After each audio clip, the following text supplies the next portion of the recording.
Hormuz প্রণালী নিয়ে Iran ও ওমানের মধ্যে সমঝোতার আলোচনা যখন এগোচ্ছে, তখনই সামনে এসেছে তেহরানের নতুন কিছু শর্ত। প্রস্তাবিত সমঝোতার আওতায় হরমুজ প্রণালীতে মার্কিন ও ইসরায়েলি জাহাজের প্রবেশ ঠেকাতে চায় ইরান। একই সঙ্গে যুদ্ধের কারণে সৃষ্ট ক্ষয়ক্ষতির জন্য শত্রু দেশগুলোর কাছ থেকে ক্ষতিপূরণ বা অর্থ আদায়ের বিষয়েও আলোচনা রয়েছে। হরমুজ প্রণালী বিশ্বের অন্যতম গুরুত্বপূর্ণ জ্বালানি পরিবহন পথ।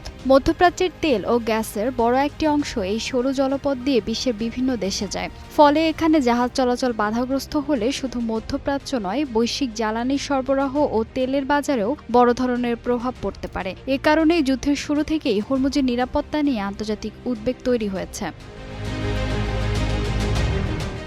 ইরানের এমন শর্তের বিপরীতে যুক্তরাষ্ট্র চায় হরমুজ প্রণালীতে বাণিজ্যিক জাহাজের চলাচল অবাধ ও নিরাপদ থাকুক। ফলে প্রস্তাবিত সমঝোতায় সবচেয়ে বড় প্রশ্ন হয়ে দাঁড়িয়েছে ইরানের নিয়ন্ত্রণের দাবি আর আন্তর্জাতিক নৌ চলাচলের স্বাধীনতার মধ্যে কিভাবে সমাধান হবে। এই বিষয়টির ওপরই অনেকটা নির্ভর করছে হরমুজ ঘিরে চলমান সংকটের পরবর্তী পরিস্থিতি।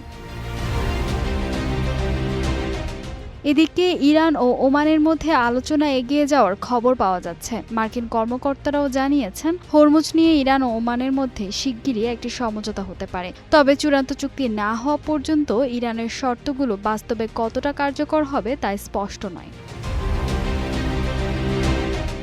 বিশ্লেষকদের মতে, হরমুজ প্রণালী এখন শুধু একটি নৌপথ নয়, এটি মধ্যপ্রাচ্যের চলমান সংঘাতের অন্যতম গুরুত্বপূর্ণ কৌশলগত কেন্দ্র। সেখানে ইরানের নিয়ন্ত্রণ বাড়লে আঞ্চলিক শক্তির ভারসাম্যে নতুন পরিবর্তন আসতে পারে। আর সমঝোতা সফল হলে আন্তর্জাতিক জ্বালানি সরবরাহ ও বৈশ্বিক বাজারে কিছুটা স্বস্তি ফিরতে পারে। এখন নজর হরমুজ নিয়ে ইরান, ওমান ও যুক্তরাষ্ট্র শেষ পর্যন্ত কোন সমাধানে পৌঁছায়। ফাহিমা সুরভি, নিউজ ডেস্ক, গ্লোবাল টেলিভিশন।